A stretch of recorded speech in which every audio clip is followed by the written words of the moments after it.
জওহর নবোদয় বিদ্যালয় প্রবেশিকা পরীক্ষার প্রস্তুতি পর্বে আজকে আমরা মক টেস্ট নম্বর 4-এর সম্পূর্ণ প্রশ্নের উত্তর কৌশল দেখব। তোমরা অলরেডি এই পরীক্ষাটি বাড়িতে অ্যাটেন্ড করেছো, আমাদের অফলাইন অনলাইন সেন্টারগুলোতে অ্যাটেন্ড করেছো। তো তোমাদের কোথায় কোথায় ভুল হয়েছিল বা ভুল না হলেও উত্তর করার কৌশলগুলো তোমার থেকে কোনো ডিফারেন্ট পদ্ধতি আছে কিনা সেগুলো দেখে নিতে হবে। চলো আমরা শুরু করি। JNVST 2026 এর ফাইনাল মক টেস্ট 4 আমরা অ্যাটেন্ড করব। কোশ্চেন পেপারের উপরেই আমরা যেটা পাচ্ছি সেটা হচ্ছে একটা বর্ণনা, যেটা ওএমআর শিটে আমাদের লিখতে হবে। পুস্তিকার নম্বর এখানে দেওয়া আছে, পুস্তিকার কোড দেওয়া আছে, ভাষা বাংলা। তো কোশ্চেন পেপার বাংলায় কিনা সেটা আমাদের দেখে নিতে হবে, আর আমাদের দেখতে হবে যে 1 থেকে 80 দাগ পর্যন্ত প্রশ্ন আছে কিনা। ঠিক আছে, এইগুলো দেখে নেওয়ার পরে এবার আমাদের ওএমআর শিটে চলে যেতে হবে।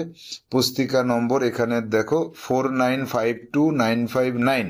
তাহলে আমরা চলে যাব এখানে ওএমআর শিটে। তাহলে পুস্তিকা নম্বরটা লিখবো 49। এখানে লিখে নিতে হবে আমাদের, কালো কালি দিয়ে লিখবো যে 495295 5295 আর রোল নাম্বার ধরে নিলাম 0323917।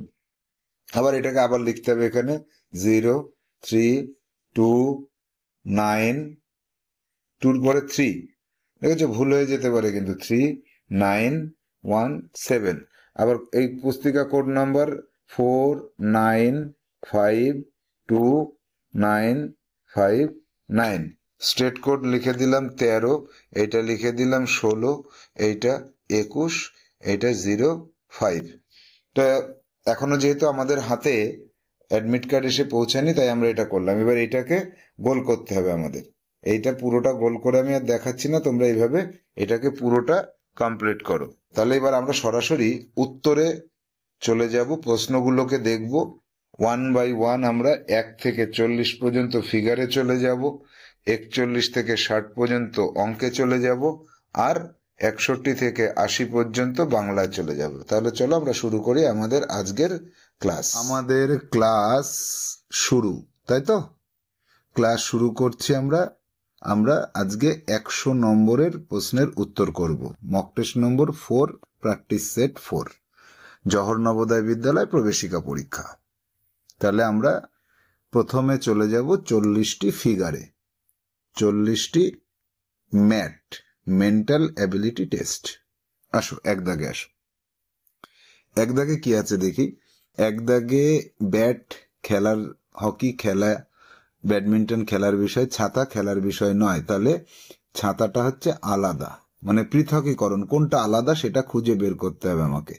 তাহলে এটা আমি খুঁজে বের করেছি। গোলটা এরকম সুন্দর করে পরীক্ষার হলে গোল করবে।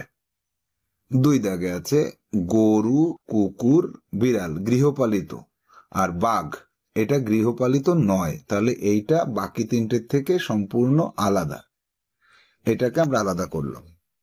3 দাগ প্লেন, বেলুন বা প্যারাশুট এবং হেলিকপ্টার আকাশে চলে, এটা জলে চলে। জাহাজ জলে চলে, সেই জন্য আলাদা। এবার 4 দাগে দেখো, এই ছবিটা সবকটাকে লক্ষ্য করে দেখো। এই যে একটা তীর চিহ্ন দেখতে পাচ্ছ, তীর চিহ্ন দেখতে পাচ্ছ, এই তীর চিহ্নগুলো 3টেতে আছে। এইটাতে কোনো তীর চিহ্ন নেই, এই দাগটাতে। সি দাগে কোনো তীর চিহ্ন নেই, তাহলে সি হবে এখানে সঠিক উত্তর। তাহলে 4টে আমরা কমপ্লিট করলাম, 4/4 পেয়ে গেছি, তাই তো?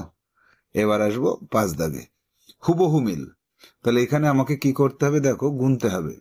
1টা 2টো 3টে 4টে 5টা 6টা দাগ, আর উপরের দিকে মুখ করা আছে। উপরের দিকে মুখ করা 6টা দাগ, 1টা 2টো 3টে 4টে 5টা দাগ বাদ।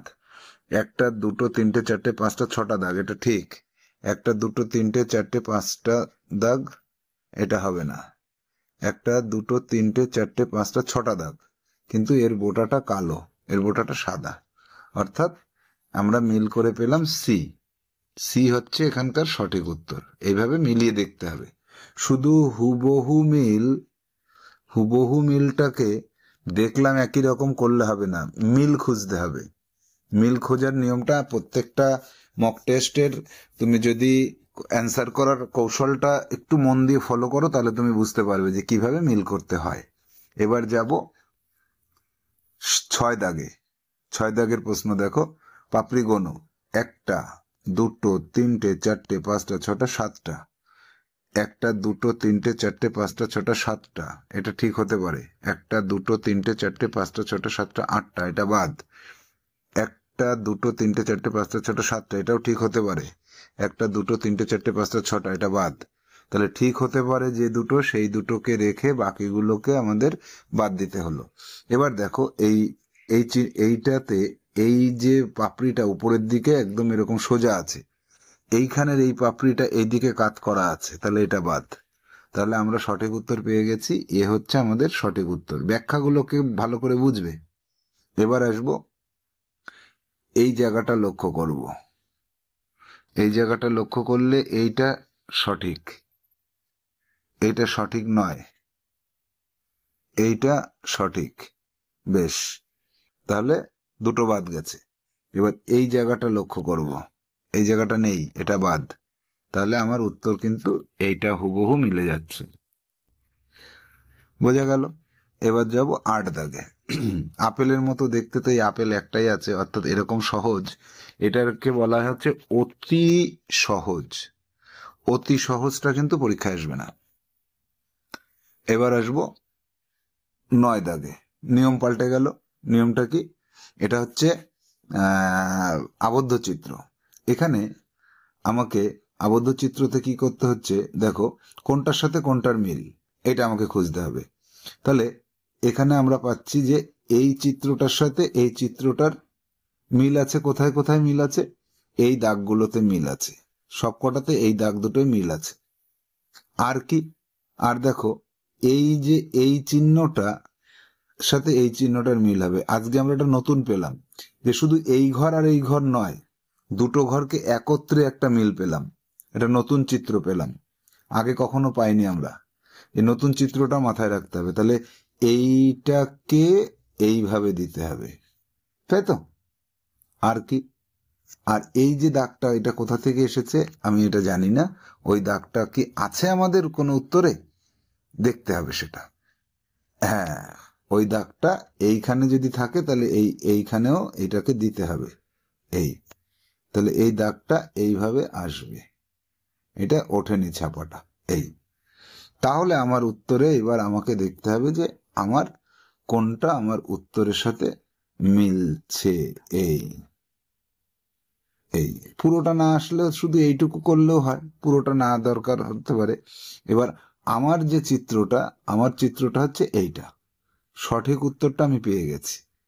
তাহলে সঠিক উত্তর আগে নিজেকে বের করে নিতে হবে, তাই তো?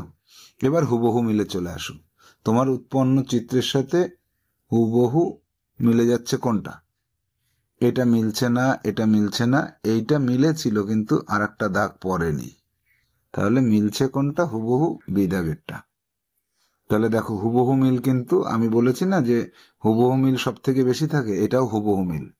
এটার লজিক বুঝে হুবহু মিল করতে হবে। এইটাই দেখো, এই যে চিত্রটা, এই চিত্রের সাথে এটার মিল আছে, তাহলে এটার সাথে এটার মিল করতে হবে। তাহলে এটার সাথে এটার মিল করলে কি করব? এই দাগটাকে এখানে আঁকবো। দাঁড়াও, দাগটা সোজা করে আঁকতে হবে। এই দাগটাকে সোজা করে আঁকলাম। এবার কি করব?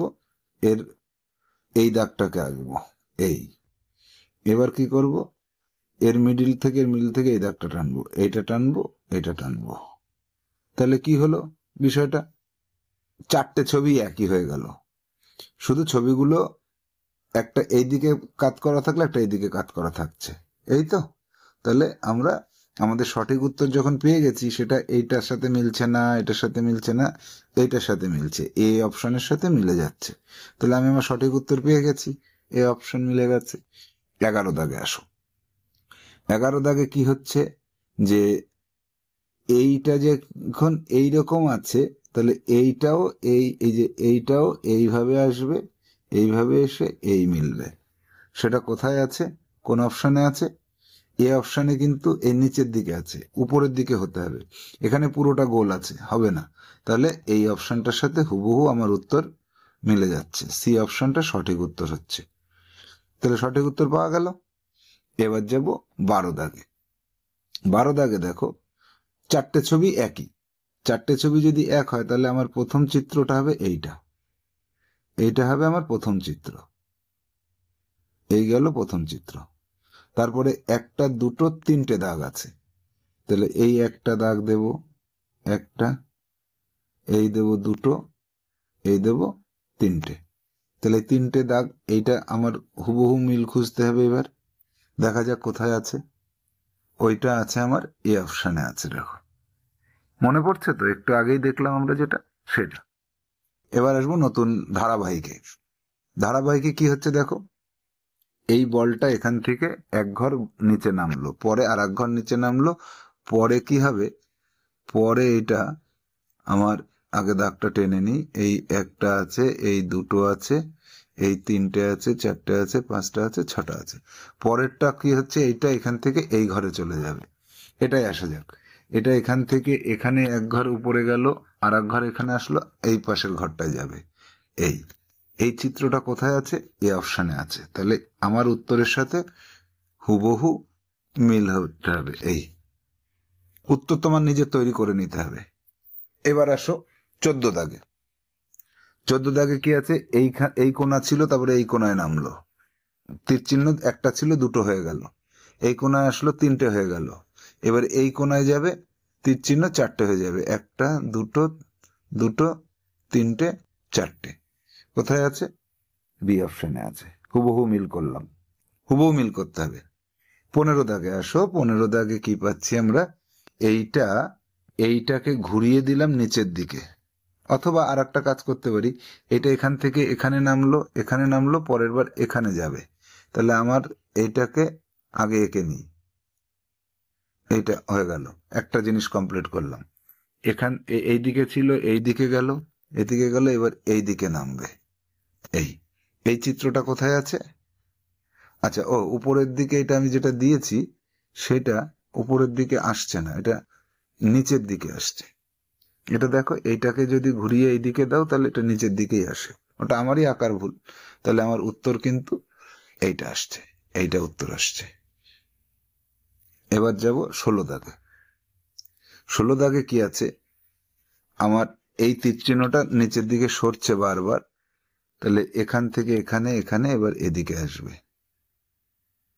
এই কোথায় আছে দেখা যাক, দেখে নাও, এটার সাথে কোথায় মিল হলো, এইটার মিল হলো। তাহলে বি দাগের সাথে মিলে গেল হুবহু। এবার আসবো 17 দাগে। এটার সাথে এটার মিল, যে লজিকে এইটার সাথে সেই লজিকে মিল হবে। তাহলে এটাকে ধরে এখান থেকে এক ঘর, দুই ঘর, তিন ঘর সরিয়ে আনলে এই সোজাসুজি আসলো। তেমন এটাকেও কি করতে হবে, এটাকে ধরে একটা, দুটো দাগ, তিনটে দাগ, চারটে দাগ, এইটাকে ধরে, এইটা কোন দিকে আছে, এই এই এই মাথাটা এই কোণে আছে, এক ঘর, দুই ঘর, তিন ঘর। তাহলে তিন ঘর এখানে আসলে কি হচ্ছে, এইটা গোল হয়ে যাচ্ছে। এই তাহলে তোমার উত্তর, ওই জায়গাটা লাল যেটা, এটা সাদা করে দিতে হবে। এই কোনটার সাথে মিলেছে দেখো তো, তোমার মিলে গেল সি দাগের সাথে, সি হবে এখানে সঠিক উত্তর। যাব 18 দাগে। এইখানে দেখো, এই যে যে দুটো ত্রিভুজ দেখতে পাচ্ছ, এই একটা, এদেরকে উপরের দিকে মুখ করে বসিয়ে দিলাম দুটোকে একসাথে।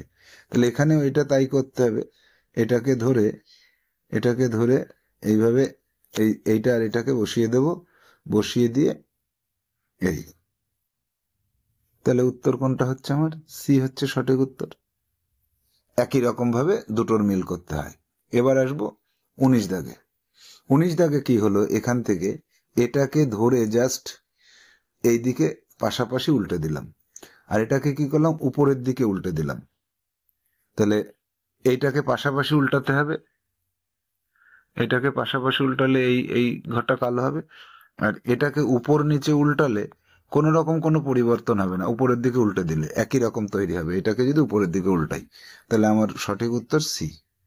হুবহু মিল কোনটা হলো আমার সাথে, এটার সাথে এটার মিল হলো এই জায়গাটায়। এবার যাব 20 দাগে। 20 দাগে কি আছে দেখা যাক। 20 দাগে এই চিত্রটার সাথে এই চিত্রটা দেখো দর্পণের পরিবর্তন হয়েছে, পাশাপাশি উল্টে দিয়েছি, এইভাবে ধরে এইভাবে ঘুরিয়ে দিয়েছে। তাহলে একেও তাই করতে হবে, ঘুরিয়ে দেব। ঘুরিয়ে দিলে এই বিটা এইদিকে মুখ হয়ে যাবে। এইবার আয়নার কাছে যে সি ছিল, সিটা এইদিকে হবে, ডিটা এইদিকে হবে, ইটা এইদিকে হবে, এফটা এইদিকে হবে, সিটা এইদিকে হবে। হলো? তাহলে এই না, সরি, সি না, এ এ এটা এদিকে হবে। দাঁড়াও, এটাকে মুছে দিই। এফ এর পরে এ আছে। তাহলে এই চিত্রটার সাথে হুবহু মিলেছে কোথায় দেখো তো, এ অপশানে দেখো হুবহু মিলে গেছে। দর্পণের মতনও কিন্তু আসতে পারে। এবার আসবো পরবর্তী টাইপ, কি উন্মুক্ত চিত্র। নিয়মটা কি, আমাদের নিয়মটা আমরা ফলো করি। এটাকে সম্পূর্ণ করে দাও, যে পার্টটা প্রশ্নে আছে সেই পার্টটারে মুছে দাও। এটা কোথায় গঠিত হয়েছে, হুবহু মিলে চলে যাও। এখানে দেখো হুবহু মিলেছে, এইটাই মেলেনি। এই জায়গাটার খাঁজটা লক্ষ্য করো, এটা ভেতরের দিকে মিলবে না, এটা বাম পাশ, এই পাশে তো হবেই না। তাহলে সঠিক উত্তর আমার সি হচ্ছে।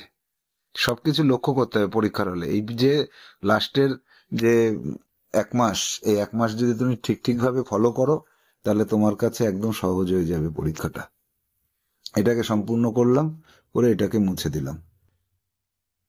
এই তাহলে এটা কোথায় আছে, এটার সাথে এইখানে মিললো না, এই জায়গাটায় মিলেছে, কিন্তু এই জায়গাটা এরকম হতে হবে, মেলেনি।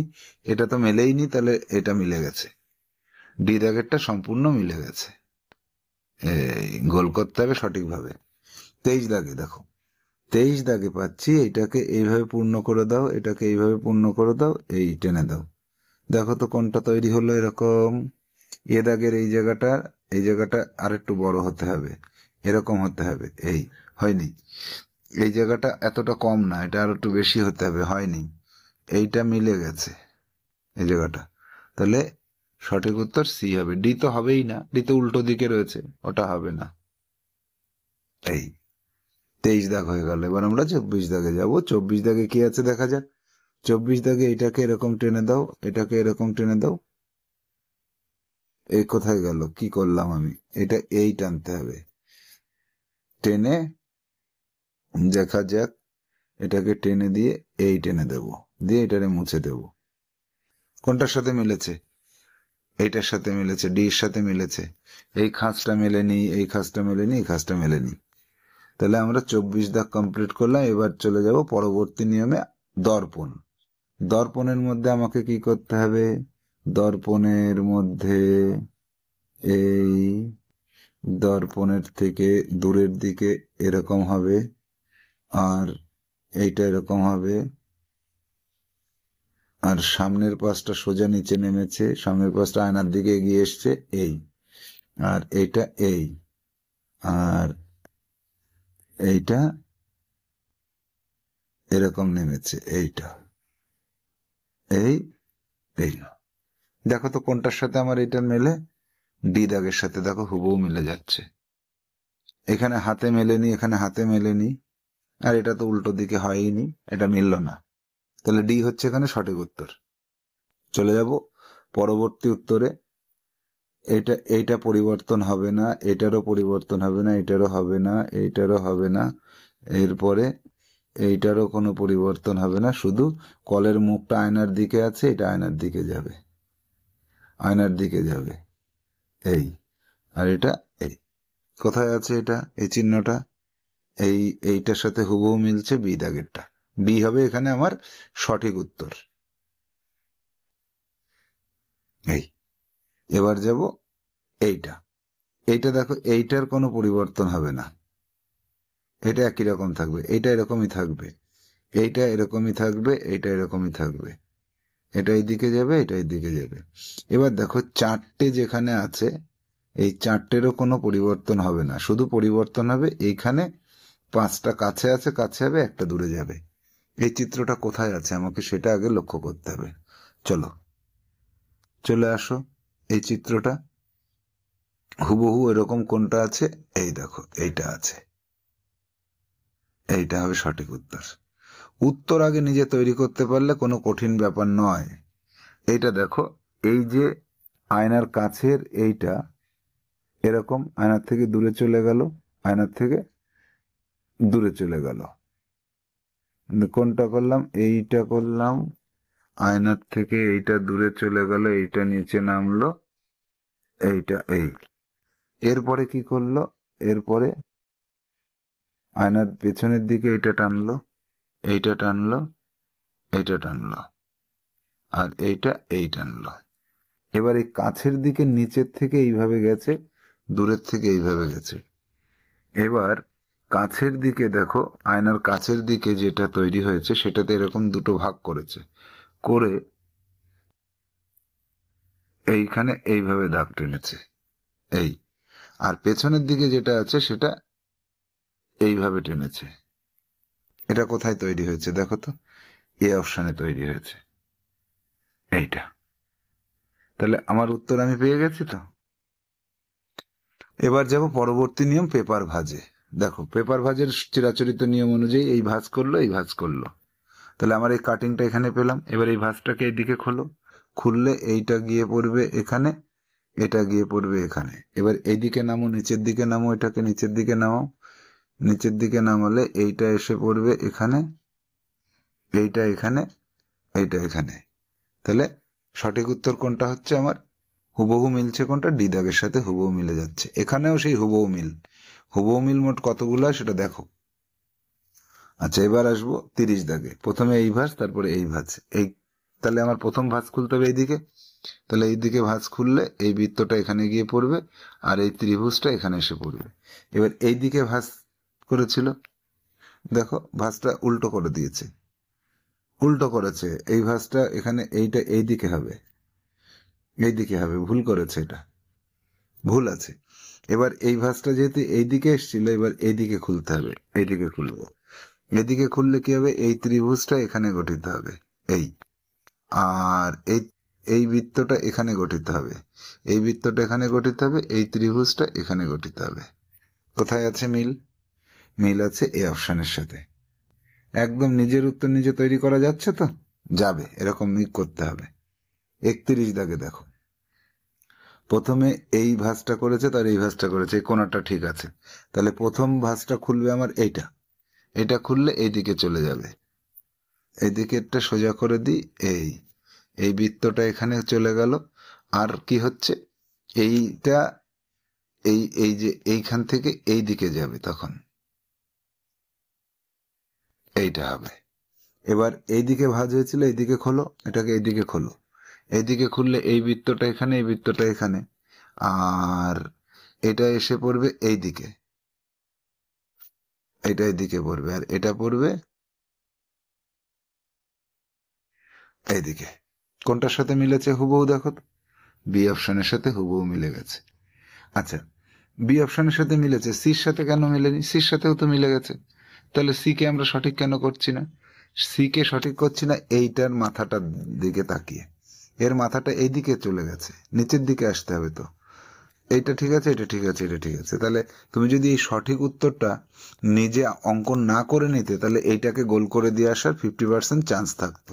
তাহলে ভুল হয়ে যেত। আর একটা ভুল হওয়া মানে তোমার আগে 100 জন চলে যাওয়া, 200 জন তোমার আগে চলে যাওয়া। সেই ভুলটা তো করবে না, 100% সঠিক করতে হবে। 32 দাগে আসো। 32 দাগে প্রথমে এই ভাঁজটা করলে, তার এই ভাঁজটা করলে, এইটা হলো। তাহলে প্রথম ভাঁজটা খুলবো কোন দিকে? এই দিকে খুলবো। এইদিকে খুলে দাও, এটাকে খুলে দাও, খুলে দিলে এটা হবে। তারপরে এদিকের ভাঁজটা খোলো, এইদিকের ভাঁজটা খোলো, খুললে এই হলো। এটা কোথায় আছে? বি অপশনে আছে। তাহলে আমরা সঠিক করে ফেললাম এটা। এবার যাব 33 দাগে, লুকানো চিত্র খুঁজে বের করা, এই টুকরো জোড়া দেওয়া। টুকরো জোড়াতে গিয়ে আমরা কোনটা পাচ্ছি দেখো? একটা, দুটো, তিনটে, চারটে টুকরো। একটা, দুটো, তিনটে, চারটে, একটা, দুটো, তিনটে, চারটে, একটা, দুটো, তিনটে, তিনটেরটা বাদ, একটা, দুটো, তিনটে, চারটে। এবার দেখো এখানে এই ত্রিভুজ কোথাও নেই, এটা মনে হচ্ছে বাদ হয়ে যাবে। এবার চলে আসলাম আমার দুটোতে। দুটোতে আসার পরে আমি যেটা লক্ষ্য করতে পারছি যে আমার এই চিত্রটাকে আগে লক্ষ্য করি। এই চিত্রটা এখানে আছে, এই চিত্রটা কোথাও আছে? ওই চিত্রটা নেই, তাহলে তো এটা হচ্ছে না। তাহলে এইটা হচ্ছে। কোনটা? এই তো দেখো, এইখানে এই চিত্রটাকে পেয়েছি, এটাকে পেয়েছি, তারপরে এই চিত্রটাকে এখানে পেয়েছি, এই চিত্রটাকে এখানে পেয়েছি, যেটাকে বাদ দিয়েছিলাম সেটাই কিন্তু রয়ে গেল, এই যে এই মাথাটার সাথে এই ত্রিভুজটা।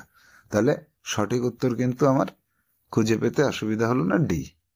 প্রথমে অসুবিধা হয়েছিল, কিন্তু তারপরে এই এই জায়গাটা লক্ষ্য করতে হলো আমাকে, এরকম হবে। তাহলে খুঁজে বের করতে পারতে হবে আমাকে।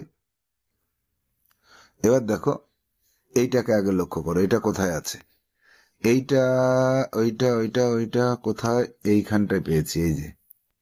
আর কোথাও আছে না? এখানে নেই, এখানে আছে, এখানে নেই। তাহলে দুটোর মধ্যে পেয়েছি। এবার এটাকে খোঁজো, এটাকে এখানে পেয়ে গেছি, এখানেও পেয়ে গেছি। এটাকে খোঁজো, এটা এই জায়গাটায় মিলছে না, ভালো মিলছে না।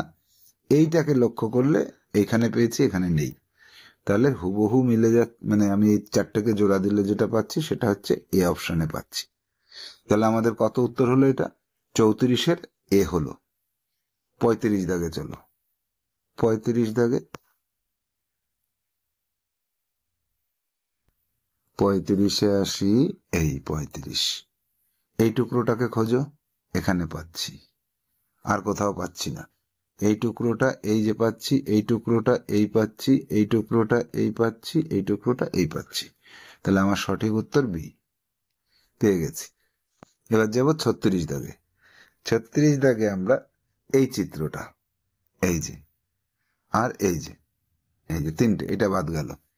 এই চিত্রটা খোঁজো, এই যে আছে, এখানে নেই, এখানে নেই, তাহলে এই সব কটা বাদ, এইটা সঠিক। এবার এই দুটোকে একটু মিলিয়ে দেখি, এইটা আর এইটা, তাহলে আমার সঠিক উত্তর এইটা হবে।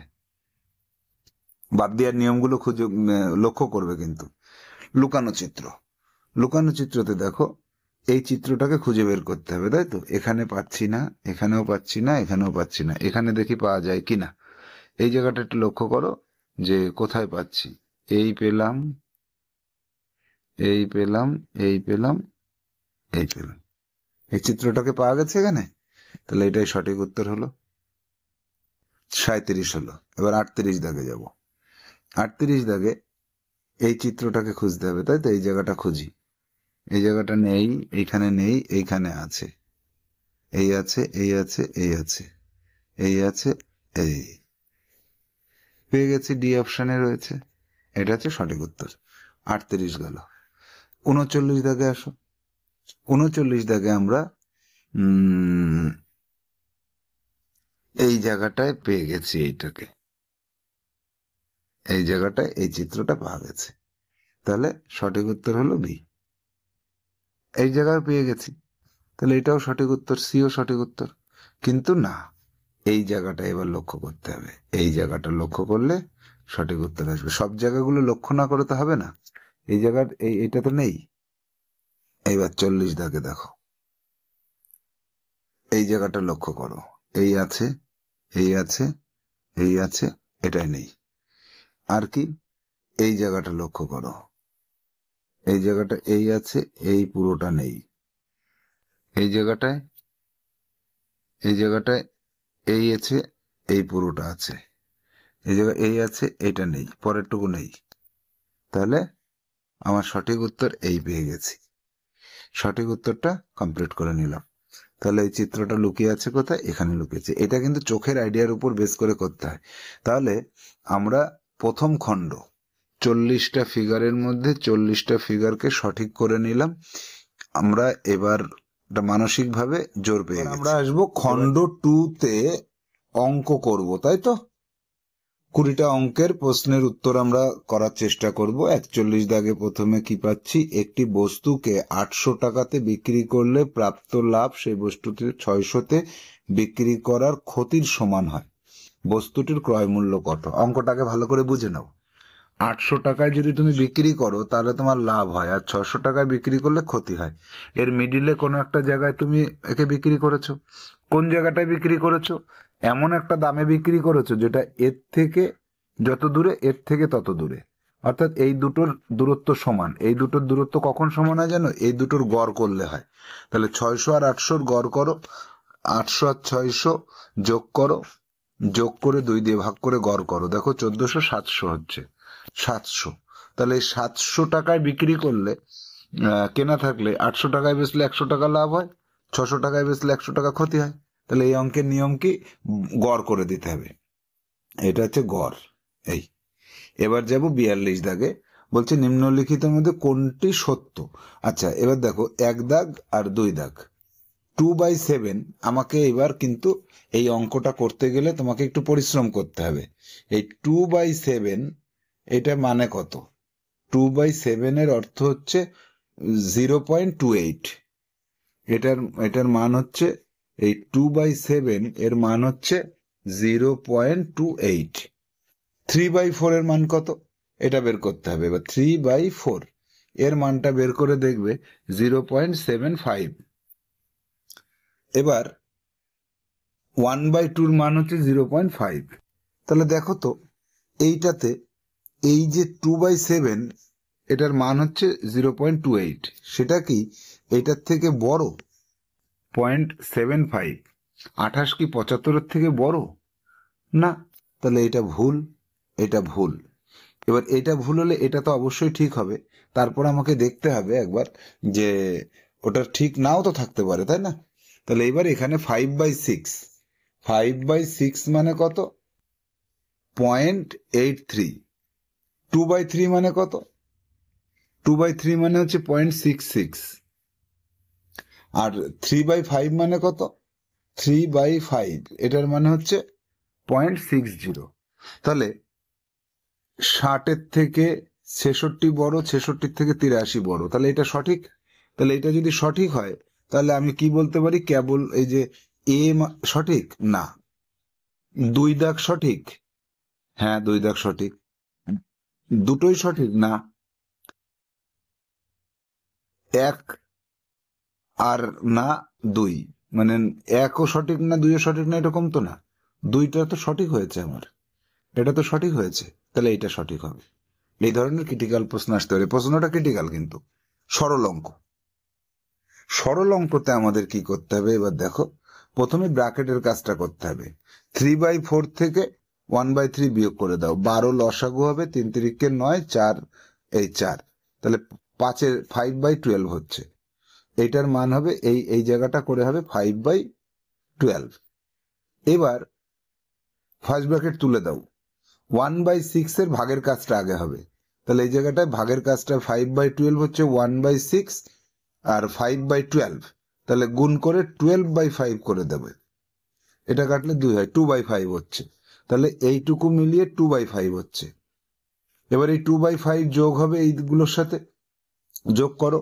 তাহলে 2, 3 আর 5 কত হচ্ছে? 2, 3 দুগুণে 6, 5 6 30 হচ্ছে। 2 দিয়ে করলে 15 হচ্ছে, 3 দিয়ে করলে 10 হচ্ছে, 5 দিয়ে করলে 6 হচ্ছে, 6 দুগুণে 12 হচ্ছে। তাহলে 15 আর 10 25, 35, 37/30 হচ্ছে। তাহলে এইটুকু মিলিয়ে আমার কত হচ্ছে? 37/30। এইটুকু মিলিয়ে হচ্ছে 37/30। একের সাথে ভাগ আছে, গুণ করে দিলে কত হবে? 30/37। তাহলে এই 1 গুণ 30/37 করলে আমার উত্তর কিন্তু এইটাই আসবে, এ। এটা তোমরা CW তে নিজেরা কষে করো। এবার যাব এইটা, কার দ্বারা বিভাজ্য। তাহলে এটা কার দ্বারা বিভাজ্য সেটা যদি আমাকে করতে হয়, তাহলে দেখো কার দ্বারা বিভাজ্য করতে গেলে 7, 7 আর 2 9, 9 আর 9 18, 18 আর 19, 19 আর 8 27, 27 তাহলে 3 দ্বারা বিভাজ্য, সংখ্যাটাও 3 দ্বারা বিভাজ্য। আর কি? 9 দ্বারা বিভাজ্য। 6 দ্বারা তো বিভাজ্য না। 6 দ্বারা কি বিভাজ্য? এইবার আমার 6 দ্বারা বিভাজ্য হতে গেলে কি করতে হয়? নিয়মটা তো 27 নয়। 6 দ্বারা বিভাজ্য নিয়ম হচ্ছে এই সংখ্যাটাকে দেখতে হয়, এই সংখ্যাটা 2 দ্বারা আর 3 দ্বারা বিভাজ্য কিনা। হ্যাঁ, জোড় সংখ্যা হলে 2 দ্বারা বিভাজ্য, আবার 3 দ্বারা বিভাজ্য, তাহলে 6 দ্বারাও বিভাজ্য, তাহলে সবকটা দ্বারাই বিভাজ্য। তাহলে ডি হবে এখানে সঠিক উত্তর। এবার যাব 45 দাগে। 36, প্রথমে আছে 36, তারপরে আছে 2/10 মানে 0.2, 36.0, তারপরে আছে কত 4/100 মানে 0.04, উপরে 00 বসিয়ে দিলাম, তারপরে 5/1000 তাহলে 005 হবে, 0 বসিয়ে দাও, তাহলে এবার কত পাচ্ছি 542 পয়েন্ট, এই 36.245, 36.245 কোথায় আছে? সি অপশনে আছে, সি হবে এখানে সঠিক উত্তর। একদম এইভাবে উপর নিচে বসিয়ে এই অঙ্কটা করতে হবে, তা নাহলে কিন্তু তোমার ভুল হওয়ার সম্ভাবনা থাকবেই। তাহলে ভুল যাতে না হয় সেই চিন্তা ভাবনা করতে হবে আমাদের এইখানে। এবার চলে যাব, হ্যাঁ এখানে উত্তর কত হয়েছিল, এইটা উত্তর হয়েছিল। এবার যাব 46 দাগে, সব থেকে বড় কোনটা, তাই তো? আচ্ছা বেশ, এটার আগে আমি তোমাদের এই জিনিসটা একটু দেখিয়ে দিই। এক্সেল মানে হচ্ছে 40, দেখো এক্স মানে 10, এল মানে 50, তাহলে শুধু এল মানে 50, এল এর আগে এক্স বসালে মাইনাস, মানে 50 - 10 সমান সমান 40, এটা জেনে গেলাম। বেশ, এবার এল এক্স, এল মানে 50, এক্স মানে 10, 60, আর একটা দিলে 70, ঠিক আছে? আর এই 10 এই 10 এই 10 মানে 30, এগুলো আমাদের রোমান হরফ জানতে হবে। তাহলে এটা এক্স এল মানে 40 আর 3 43, 43, তারপরে কত এক্স এল 40 আর 4 44, এটা তো 4, এটা তো তোমরা জানো। তাহলে 3 আর 4 7, 4 আর 4 8, 87, তাহলে এ দাগে কত বেরিয়েছে এখানে লিখে রাখলাম, এ দাগে বেরিয়েছে 87। এবার বি দাগেরটা বের করো, বি দাগেরটা এল এক্স মানে 60 আর 10 70, 70 আর 9 79, আর এখানে হচ্ছে কত 40 আর 9 49, 9 9 18, আর 7 মাইনাস আছে, সরি মাইনাস, 9 থেকে 9 বিয়োগ করলে 0, 30, তাহলে আমার বি দাগের উত্তর কত বেরোলো 30। সি দাগে আসো, সি দাগে হচ্ছে এক্স সি, সি মানে কত 100, তাহলে সি মানে 100, এক্স সি মানে হচ্ছে তার থেকে 10 কম 90, তার সঙ্গে 9, তাহলে 90 আর 9 99, পরে বসলে যোগ হয়, আগে বসলে মাইনাস হয়। এল এক্স, এল মানে কত 50, এক্স মানে 10 60, 60 পরে কত হচ্ছে 8 68, তাহলে 90 - 68 বিয়োগ করলে কত হচ্ছে 1 3 31 হচ্ছে, তাহলে সি দাগে হচ্ছে 31। এখনো পর্যন্ত 87 সবচেয়ে বড় আছে। এল তারপর হচ্ছে 7, এল মানে কত 50 আর 7 57, আর এক্স এল, এক্স এল মানে 40, তাহলে 7 5 আর 4 9 97, ডি মানে হচ্ছে 97, তাহলে সবচেয়ে বড় কে পেলাম 97, সবচেয়ে বড় উত্তর পেয়ে গেছি। বেশ, এবার যাব পরবর্তী অঙ্ক। পরবর্তী অঙ্কটা কি আছে দেখি, 47 দাগ, 47 দাগে পাচ্ছি 100 মিটার রেলগাড়ি 60 কিমি/ঘন্টা গতিতে চললে 150 মিটার দীর্ঘ প্ল্যাটফর্মকে কত সময় অতিক্রম করবে? অনেকবার করিয়েছি, 100টি অনুশীলন পত্রে করিয়েছি। 100 মিটার দীর্ঘ রেলগাড়ি আর 150 মিটার প্ল্যাটফর্ম আমি ছোট ছোট ভিডিও করেও দেখিয়েছি। তাহলে তাকে মোট কত দূরত্ব অতিক্রম করতে হবে? 100 আর 150, মোট 250 অতিক্রম করতে হবে। ভালো কথা, 250 যাবে। 60 কিমি/ঘন্টা মানে 60 কিলোমিটারকে মিটারে নিয়ে যাও, এত মিটার যাচ্ছে কত সেকেন্ডে? 3600 সেকেন্ডে। 1 মিটার যাচ্ছে কত? 22,60,000, আর 250 মিটার যেতে হবে ইন্টু 250 মিটার, তাহলে 3600 ইন্টু 250 ভাগ 60-এর পরে 3টে শূন্য। এবার কাটবো, কাটতে হবে 1টা 2টো 3টে, 1টা 2টো 3টে। আচ্ছা, এবার কত? 5 12 60, 5 5 25, 12 দিয়ে 3 12 36, 3 5 15 সেকেন্ড সময় লাগবে। তাহলে ঐকিক নিয়মে করলে 15 সেকেন্ড সময় দরকার হবে। তাহলে এই 15 সেকেন্ড সময় দরকার হলো। এবার যাব কোথায়? এবার যাব 48 দাগে। 400 সেন্টিমিটার, 40 মিটার আর 4 কিলোমিটার সমান কত মিটার? আমাদের নিয়মে চলে আসতে হবে, অন্য কোনো নিয়মে অঙ্ক করাই যাবে না। কিলো, হেক্টো, ডেকা, মিটার, মিটারটাকে এইভাবে লিখতে হবে, মিটার, ডেসি, সেন্টি মিলি। এবার এর নিচে নিচে বসাতে হবে। 400 সেন্টিমিটার, সেন্টিমিটারে 400 এইভাবে লিখতে হয় ডান পাশ থেকে। আর কি 40 মিটার, এই মিটার, এই 40 মিটার। আর কি, আর হচ্ছে 4 কিলোমিটার। এবার এই হচ্ছে 4। আচ্ছা, বাকি এগুলোরে কি করতে হয়, শূন্য বসাতে হয়। এই শূন্য বসালাম, আর এই 4 কিলোমিটার এটারও শূন্য বসাতে হবে। এই সব শূন্য বসিয়ে দিলে এবার যোগ করো। যোগ করলে 0 0 4 4 0 0 4। এবার হচ্ছে কত মিটার। মিটারের ডান পাশে মিটারের ঘর কোথায় আছে, এই হচ্ছে মিটারের ঘর আছে। তাহলে 40044, 40044 কোথায় আছে? আচ্ছা দাঁড়াও 1 মিনিট, মিটারের পরে এই মিটারের পরে 4 আছে, তাহলে হেক্টর দুবার লিখে ফেলেছেন আর কি, ডেসি তো এটা ডেসি। তাহলে ডেসির ঘরে 4 হলো, হেক্টর ঘরে 0 হবে, একটা শূন্য কম হবে এখানে, এখানে একটা শূন্য কম হবে। এই 4044 এইটা হবে 4044। কোন অপশনটা আছে, সি অপশনে আছে। তাহলে 4044 আমরা সি অপশনে পাচ্ছি। এই মিটারে চলে আসলো। আচ্ছা, 49 দাগে, সাক্ষী একটি চেয়ার 600 টাকায় কেনে এবং তার মেরামত করার জন্য 200 টাকা খরচ হয়। তাহলে 600 আর 200, তার মোট 800 টাকা খরচ পড়লো। 950 টাকায় বিক্রি করেছে, 950 টাকায় বিক্রি করেছে, 800 টাকায় কিনেছে, 150 টাকা তার লাভ হয়েছে।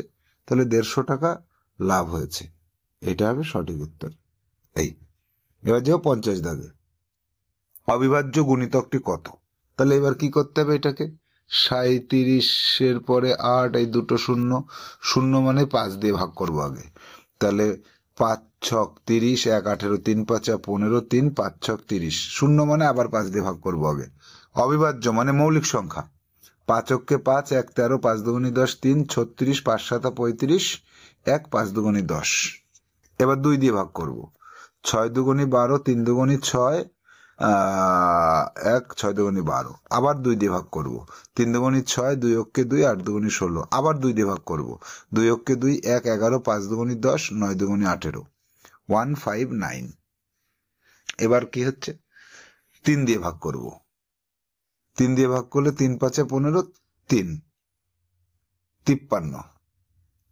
53 কোথাও তো নেই এখানে, তাহলে 3 5 15, 3 3 9, কোথাও একটা ভুল হয়ে গেছে। ভুলটা কোথায় হয়েছে,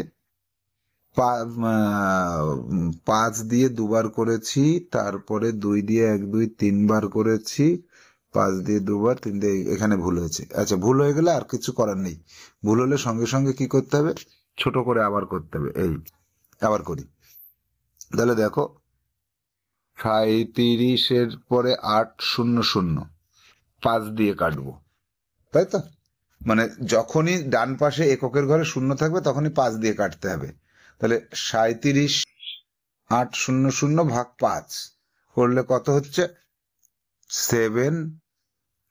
এইটা হচ্ছে, একে আবার 5 দিয়ে ভাগ করো, এটাকে 5 দিয়ে ভাগ করলে কত হচ্ছে, 7560 ভাগ 5 কত হচ্ছে, 1 5 1 2।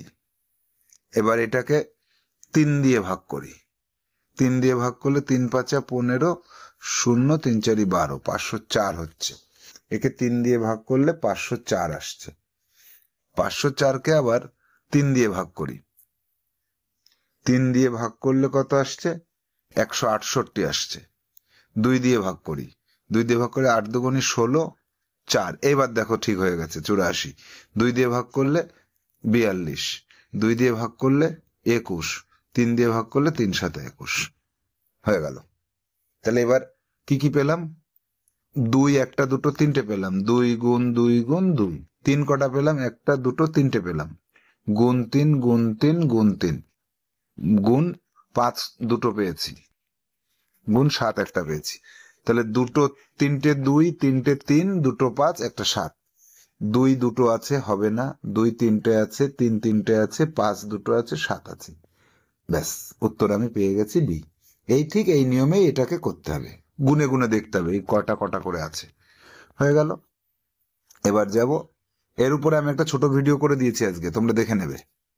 এরপরে চলে আসব এইখানে, দেখো 51 দাগে বলছে একটি ক্রিকেট ম্যাচে কি করেছে? 5টা টিম অংশগ্রহণ করেছে। তাহলে এবার আমার প্রশ্নটা কি, সর্বাধিক ও সর্বনিম্ন রানের পার্থক্য কত? সর্বাধিক 125 আর সর্বনিম্ন হচ্ছে 105।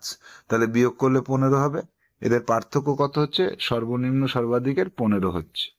5 আর 25 বিয়োগ করলে তো 20 হয়। 20 হবে উত্তর। 15 কোথা থেকে পাচ্ছ? এবার যাবো 52 দাগে। বলছে যে তালিকা দেখুন এবং শহরে সর্বাধিক তাপমাত্রা তুলে ধরা হয়েছে। সর্বাধিক তাপমাত্রা জানুয়ারিতে 4, মার্চে 8, মেতে 21, জুলাইতে 28, সেপ্টেম্বরে 23, নভেম্বরে 10।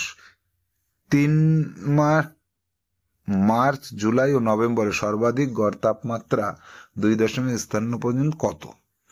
তাহলে 3 মাস মার্চ, জুলাই ও নভেম্বরের গড় নির্ণয় করতে বলেছে। তাহলে মার্চ কত ছিল? 8। মার্চে 8 ছিল। আর কত? জুলাইতে 28 ছিল। আর নভেম্বরে 10 ছিল। এই 10। তাহলে 8 আর 8 16, 6 হাতে 1, 4 46, 3 দিয়ে ভাগ করলে 3 অক্ষে 3, 1 16, 3 5 15, 3 তাহলে 15.33 কোথায় আছে? এই যে গড় নির্ণয় করতে বলেছে।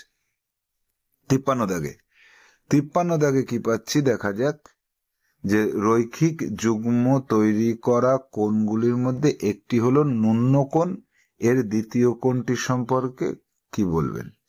একটি ন্যূন কোণ হওয়া উচিত, একটি অধিক কোণ হওয়া উচিত, একটি সমকোণ হওয়া উচিত, কিছু বলতে পারছি না। দেখো, ন্যূন কোণ মানে এই একটা হচ্ছে 90 ডিগ্রির কম, একে ন্যূন কোণ বলে। তাহলে অপরটা নিশ্চয়ই বেশি কোণ হবে। ন্যূন কোণ তাহলে অধিক কোণ হবে। মানে এটা ন্যূন কোণ কথার অর্থ হচ্ছে সূক্ষ্ম কোণ। তাহলে এইটা কি হচ্ছে? একটা সূক্ষ্ম হলে আর একটা স্থূল কোণ হতে হবে। তাহলে বি হবে সঠিক উত্তর এখানে, ন্যূন কোণ হলে। এবার যাব 54 দাগে। এক্স এর মান নির্ণয় করতে বলেছে। এক্স কোথায় আছে? এইটা 120 ডিগ্রি হলে এর বিপরীত কোণ এটা 120 ডিগ্রি হয়। তাহলে 3x প্লাস 12 ডিগ্রি সমান সমান 120 ডিগ্রি। তাহলে 3x কত? 3x সমান সমান 120 ডিগ্রি মাইনাস 12 ডিগ্রি সমান সমান 108 ডিগ্রি। এক্স ইকুয়াল টু কত? 3 দিয়ে ভাগ করে দাও। 3 তিরিককে 9, 1 3 18, 36। এক্স এর মান 36। এক্স এর মান আসলো 36। সঠিক উত্তর পেয়ে গেছি। এবার যাবো 55 দাগে। একটি বস্তুকে 6350 বিক্রি করলে রোহিতে 650 ক্ষতি হয়, ক্রয় মূল্য কত? ক্ষতি হলে মানে কি? 6350 থেকে আরো বেশি দাম ছিল, 650 টাকা আরো বেশি দাম ছিল। তাহলে 00,783.0 7,000 টাকায় কেনা ছিল। তাহলে সেই জিনিসটা কেনা ছিল কত? 7,000 টাকায়। এইটা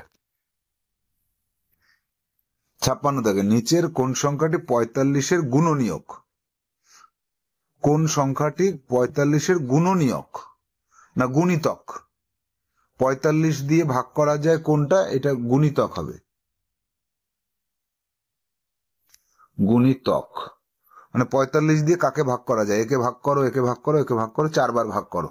ভাগ করে দেখো কোনটাকে ভাগ করা যায়, করে আমাকে জানাও। এটা সঠিক উত্তর। 57 দাগ। 57 গ্রাম 38 মিলিগ্রামকে ডেকাগ্রামে পরিণত করো। আমাদের নিয়ম ছাড়া কোনো উপায় নেই এখানে। কিলো, হেক্টো, ডেকা, গ্রাম, ডেসি, সেন্টি, মিলি। তাহলে কত হচ্ছে এখানে? 37 গ্রাম 38 মিলিগ্রাম। গ্রামে কত? 37। এই 37 লিখলাম। আর 38 মিলিগ্রাম, এই 38 মিলিগ্রাম, এই শূন্য বসালাম। এবার ডেকা গ্রামে পরিণত করতে, কিলো একটু ডেকা 3.7 মানে 038 3. তাহলে ডেকা গ্রামে পরিণত করলে 3.3. ও এখানে কত বলেছে? এটা 5.57, তাই না? এই 57, এটা 5.70 5.7038 এই অপশনে রয়েছে। এইটা সঠিক হলো। এবার যাব 58 দাগে। একটি গ্রামের জনসংখ্যা 2018 সালে এত ছিল, 2019 সালে এত হয়ে গেল। এই অবধি সময়ের জনসংখ্যা কতটা বেড়েছে? দুটোকে বিয়োগ করে দাও। একটার থেকে আরেকটা বিয়োগ করে দাও, করে দেখো বিয়োগ ফলটা কোনটা আসে, এটা হবে। আচ্ছা, যথাক্রমে 8 সেমি 12 সেমি বাহু বিশিষ্ট দুটি বর্গক্ষেত্রের অনুপাত, ক্ষেত্রফলের অনুপাত। আচ্ছা, 8 সেমি হলে 8 স্কোয়ার 64, আর 12 হলে 12 স্কোয়ার 144। এই দুটোর অনুপাত কত? তাহলে 64:144, তাই তো? তাহলে 8 দিয়ে 4 দিয়ে করলে 4 দিয়ে 8 দিয়ে 8 অক্ষে 8, এটা হচ্ছে ভাগ করা যাচ্ছে 8 অক্ষে 8, 6 64, 8 8 64, 2 দিয়ে করলে 9, 2 দিয়ে করলে 4, 2 দিয়ে করলে 9, 4:9, 4:9, এটা হবে বর্গক্ষেত্র দুটোর ক্ষেত্রফলের অনুপাত। যাব 60 দাগে, নিম্নলিখিতগুলির মধ্যে ক্ষুদ্রতম দশমিক সংখ্যাটি কোনটা? ক্ষুদ্রতম নির্ণয় করতে বলেছে, তাই তো? তাহলে এইটাকে 1.8 কে তুমি 4 দিয়ে ভাগ করো, ভাগ করে দশমিকে নিয়ে আসো। 1.8 কে সিডাব্লিউ তে করো তো, দশমিকে করলে কত হয় দেখো তো। 1.8 ভাগ 4, এটা সমান সমান বেরোবে 0.45। 3.5 কে 10 দিয়ে ভাগ করলে 0.35 হবে। এটাকে 3 দিয়ে ভাগ করলে 0.32 হবে। আর এটাকে 5 দিয়ে ভাগ করলে কত হবে দেখো তো, 3.65, 3.65 ভাগ 5, এটা হবে 0.73। সবচেয়ে তাহলে ছোট কোনটা হলো? সবচেয়ে ছোট কিন্তু 32 হলো, তাহলে এটাই হবে সবচেয়ে ছোট, সি হবে সবচেয়ে ছোট। তাহলে আমার সঠিক উত্তর আমি পেয়ে গেছি। তাহলে আমাদের অঙ্ক শেষ হয়ে গেল। আমরা এবার চলে যাব তৃতীয় খণ্ড ভাষা পাঠে। আমরা চলে এসেছি খণ্ড 3 অর্থাৎ ভাষা পরীক্ষাতে। এখানে আমরা 4টে অনুচ্ছেদ পাবো, তাই তো? তাহলে 1 নম্বর যে অনুচ্ছেদ, এই অনুচ্ছেদটি আমরা পড়বো এবং এর থেকে যে প্রশ্নগুলো আছে তার উত্তর করব। তার আগে আমাদের কি করতে হবে? আমাদের যেটা নিয়ম, বাংলা অনুচ্ছেদ পড়ার আগে সবাইকে সিদ্ধারা সোজা হয়ে বসতে হবে।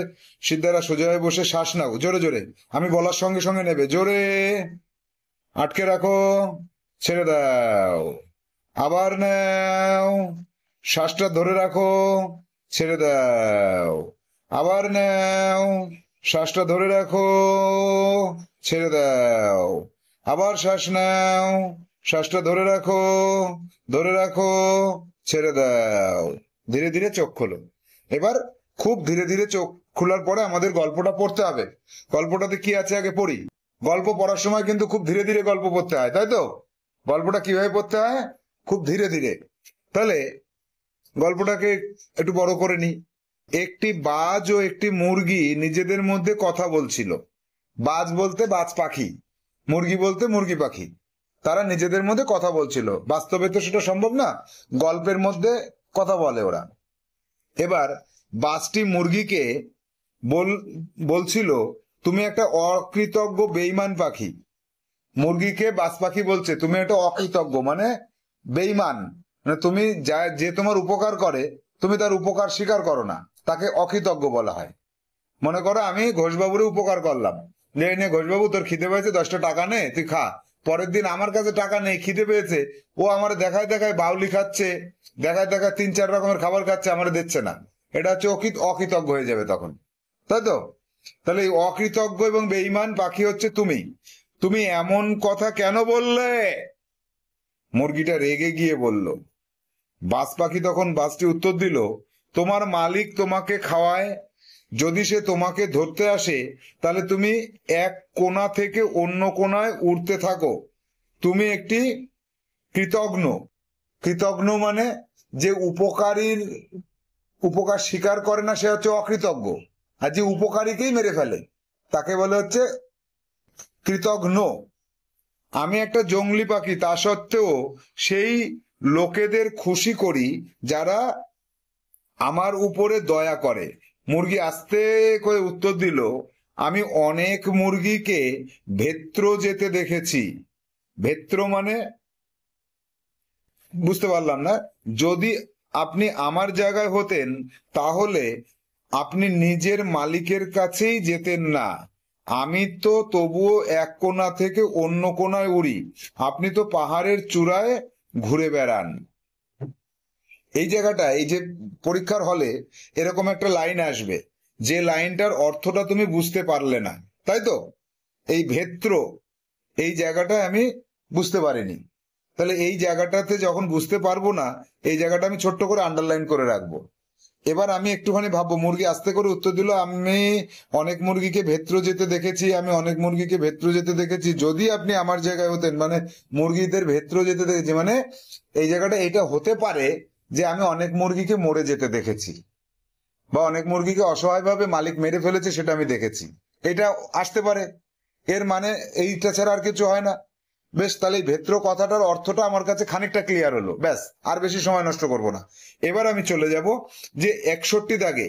61 দাগে কি আছে?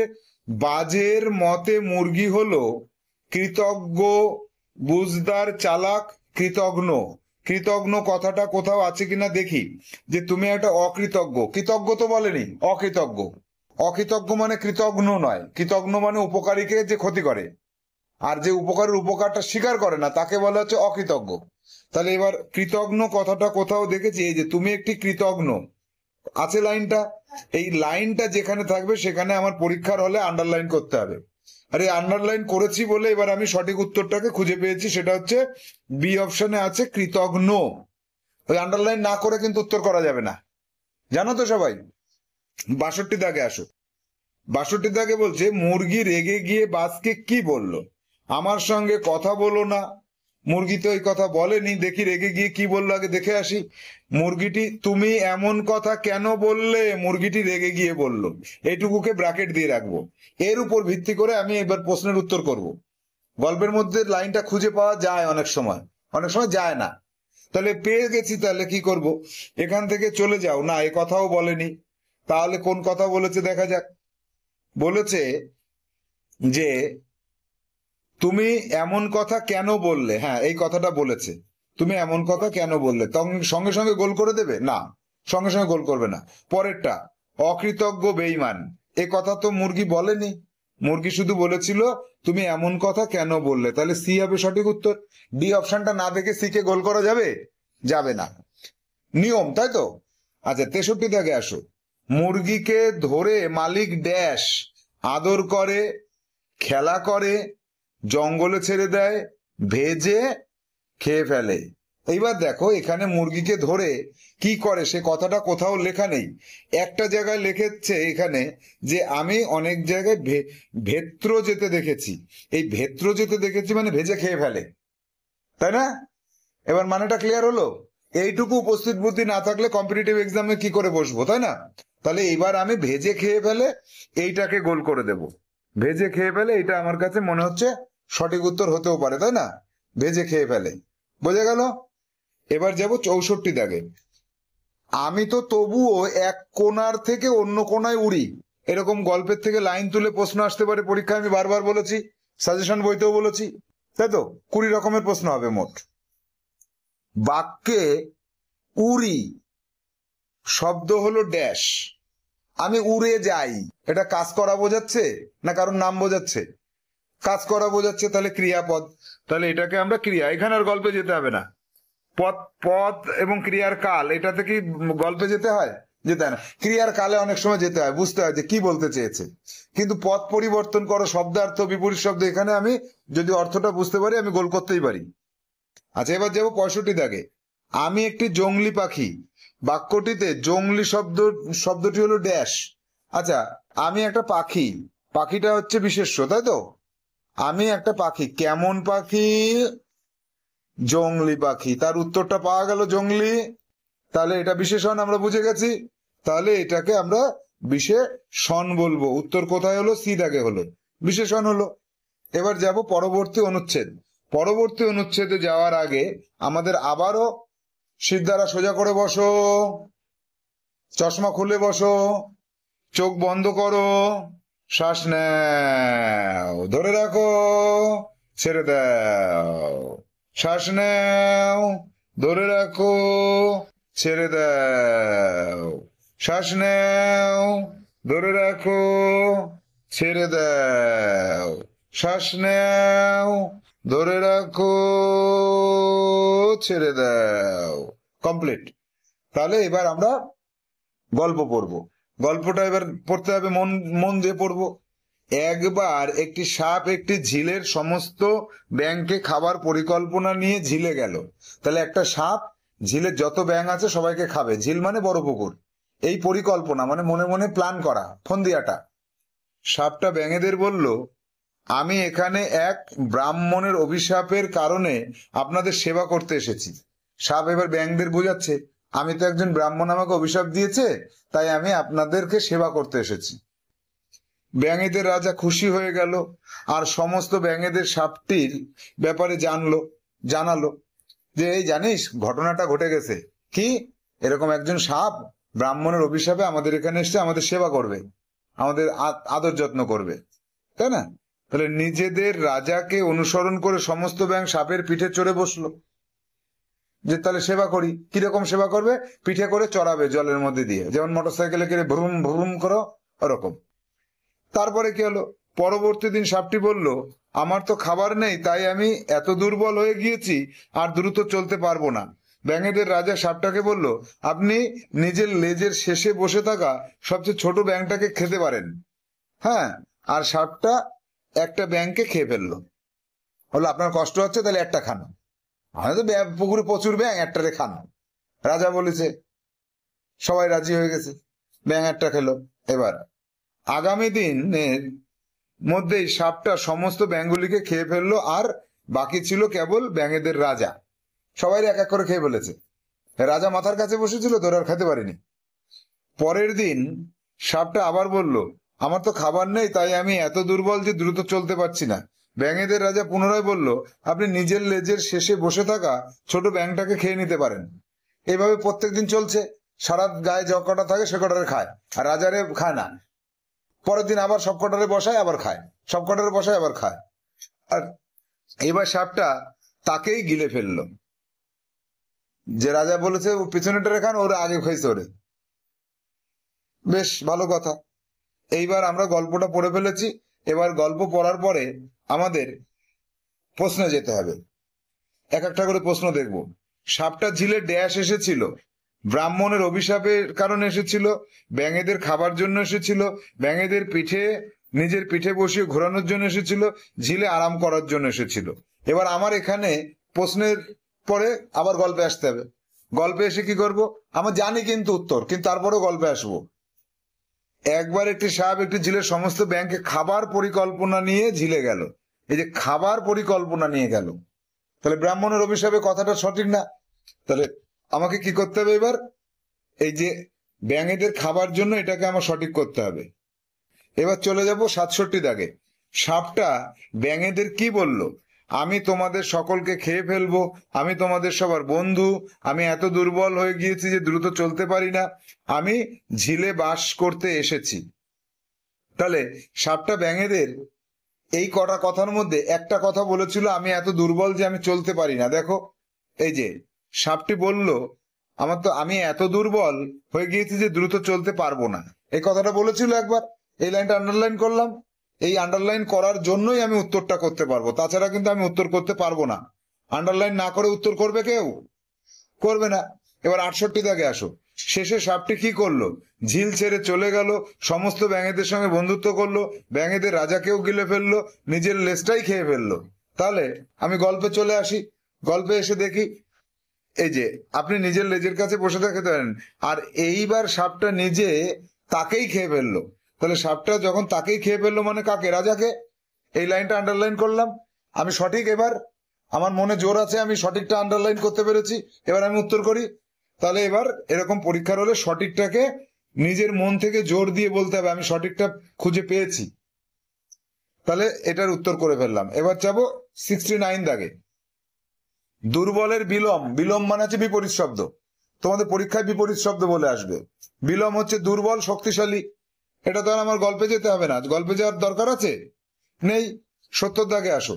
সাপের পর্যায়বাচী শব্দ মানে সাপের একই অর্থ প্রকাশ করে সেরকম শব্দ কোনটা? সাপের একই ভুজঙ্গ। ভুজঙ্গ হচ্ছে সাপের পর্যায়বাচী শব্দের মধ্যে পড়ে। তাহলে ভুজঙ্গ মানে হচ্ছে সাপ, ভুজঙ্গ মানে সাপ। তাহলে সি হবে উত্তর, তাই তো? হেম, মতঙ্গ, মন্ডুক, এগুলো মনে হচ্ছে না, ভুজঙ্গই সঠিক, তাই তো? হ্যাঁ, আচ্ছা, এবার যাব পরবর্তী অনুচ্ছেদে, 3 নম্বর অনুচ্ছেদ। আবার 30 সেকেন্ড আমাদের সময় নষ্ট করতে হবে। সোজা হয়ে বসো, শ্বাস নাও, নাও, ধরে রাখো, ছেড়ে দাও, আবার নাও, আটকে রাখো, ছেড়ে দাও, আবার নাও, আটকে রাখো, ছেড়ে দাও, আবার শ্বাস নাও, আটকে রাখো, ছেড়ে দাও। হয়ে গেল আমাদের শ্বাস নেওয়া। এবার গল্পটাতে মনোযোগ সহকারে আমরা পড়ব। এই সময়টুকু যে নষ্ট হচ্ছে না, এতে তোমার পারফেকশন বেড়ে যাচ্ছে। 4টে গল্পে 2 মিনিট সময় যাবে, তাই তো? আচ্ছা, এক সময়ের কথা, মানে অনেক আগেকার কথা। একটি বুড়ো বাঘ নদীর তীরে ঘুরছিল। বয়স্ক একটা বাঘ নদীর তীরে ঘুরে বেড়াচ্ছে। সে খুবই বুড়ো হয়ে গিয়েছিল, এই কারণে সে শিকার করতে পারত না। একদিন যখন সে সরোবরের কিনারায় ঘুরছিল, তখন সে মাটিতে একটি সোনার বালা পড়ে থাকতে দেখলো।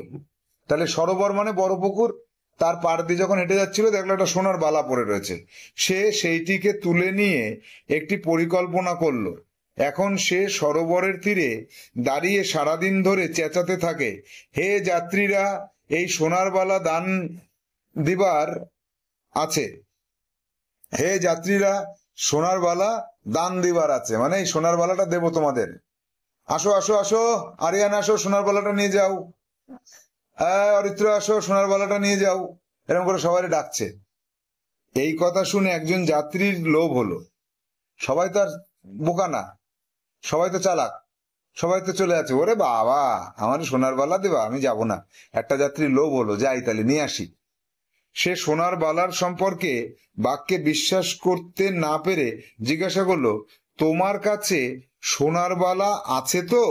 বাঘ পাঞ্জা তুলে তাকে সোনার বালাটি দেখালো। যাত্রীর বিশ্বাস হয়ে গেল। বাঘটি তখন বলল, এই বালাটি পাবার জন্য তোমাকে সরোবরে স্নান করতে হবে, আর স্নান করতে যেই নামবে তখন পকাত করে কিলে খেয়ে ফেলবে, তাই তো? বেশ, গল্প শেষ, পড়া প্রশ্নে আসো।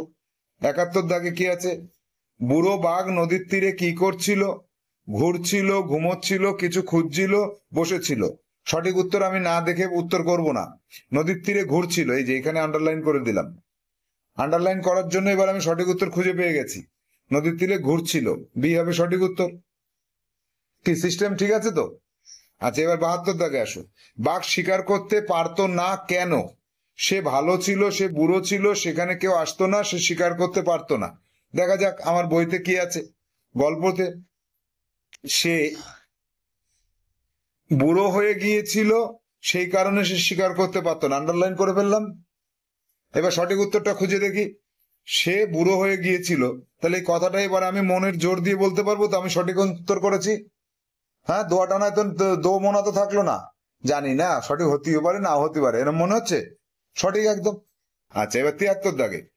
সরোবরের তীরে ঘুরতে ঘুরতে বাঘটি ড্যাশ পেল, শিকারী, শিকার, খাবার, সোনার বালা। দেখা যাক কোনটা সঠিক হয়। সোনার বালা পড়ে থাকতে দেখলো, এই যে মাটিতে একটি সোনার বালা পড়েছিল, আন্ডারলাইন করা শেষ। উত্তর এবার তাহলে সোনার বালা হবে। আমি সঠিক উত্তরে গোল করে দিয়ে আসলাম। এবার যাব 74 দাগে। সরোবরের পর্যায়বাচী শব্দ, পর্যায়বাচী মানে সমার্থক। তাহলে সরোবর হচ্ছে পুকুর, বড় পুকুরকে সরোবর বলে, তাহলে আমি পুকুরটা পেয়ে গেছি। আচ্ছা, এবার 75 দাগ। বুড়ো এর বিলোম মানে বিপরীত শব্দ, বুড়ো হয়ে গেছে, এখনো জোয়ান আছে, তাহলে এর বিলোমটা কি? জোয়ান। বুড়োর বিলোম কি? জোয়ান। এবার যাব পরবর্তী অনুচ্ছেদে। পরবর্তী অনুচ্ছেদ পড়ার আগে আমাদের আবারও কি করতে হবে?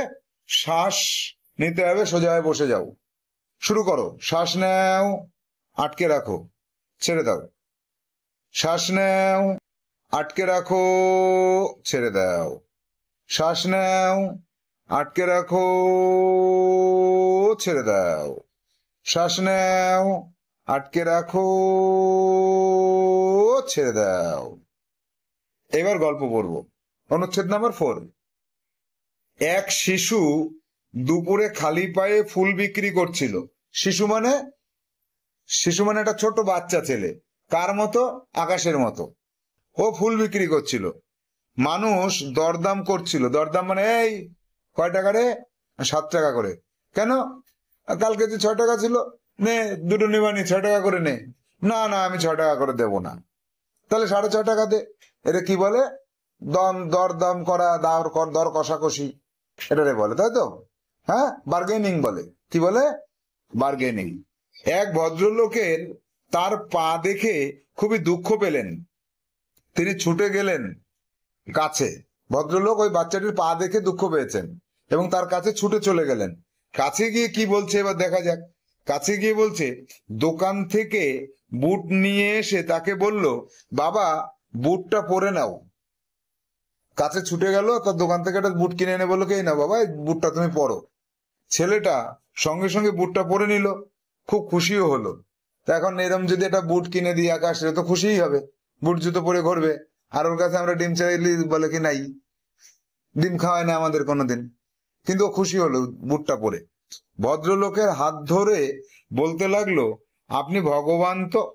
লোকটি ভয়ে ঘাবড়ে গিয়ে বলল, না বাবা, আমি ভগবান নই। তখন ছেলেটি বলল, তাহলে ভগবানের বন্ধু নিশ্চয়ই, কারণ আমি কাল রাতে ভগবানকে বলেছিলাম, ভগবান আমার পা খুব জ্বালা করে, আমাকে একটা বুট দাও। তখন ভদ্রলোকটির চোখে জল নিয়ে মুচকি হেসে চলে গেলেন। সে বুঝে গিয়েছিলেন ভগবানের বন্ধু হওয়া খুব কঠিন নয়। সৃষ্টি দুটি পথ গড়েছে, দিয়ে যাও বা রেখে যাও, সঙ্গে নিয়ে যাবার কোনো ব্যবস্থা নেই। একদম দামি কথা। মানুষ মরে যাওয়ার সময় কিছু নিয়ে যায়? সবই তো রেখে যায়, তাই না? এত কিছু করছে, বাড়ি ঘর অট্টালিকা সবই তো রেখে যাচ্ছে, কিছু কি নিয়ে যাচ্ছে? যাচ্ছে না। তাহলে আমরা একটা সুন্দর গল্প পড়লাম। এবার প্রশ্নে যাব 76 দাগে। তাহলে বাচ্চাটি ড্যাশ ফুল বিক্রি করছিল, দুপুরে না সকালে? দেখা যাক। দুপুরে। দেখো, একটি শিশু দুপুরে খালি পায়ে ফুল বিক্রি করছিল। কখন? দুপুরে।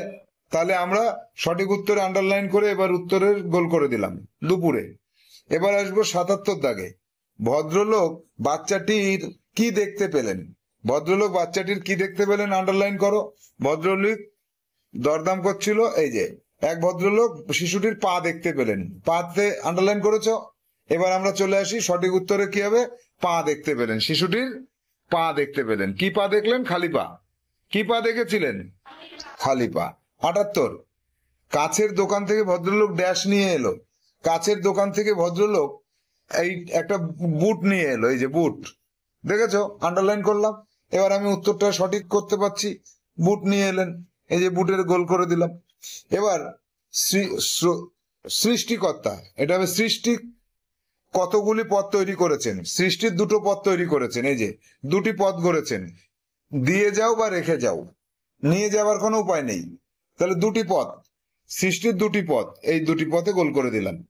80 দাগে, তিনি ছুটে গেলেন কাছের একটি দোকান থেকে বুট নিয়ে এলেন।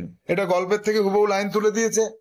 এবার এই বাক্যে তিনি শব্দটি হলো ড্যাশ।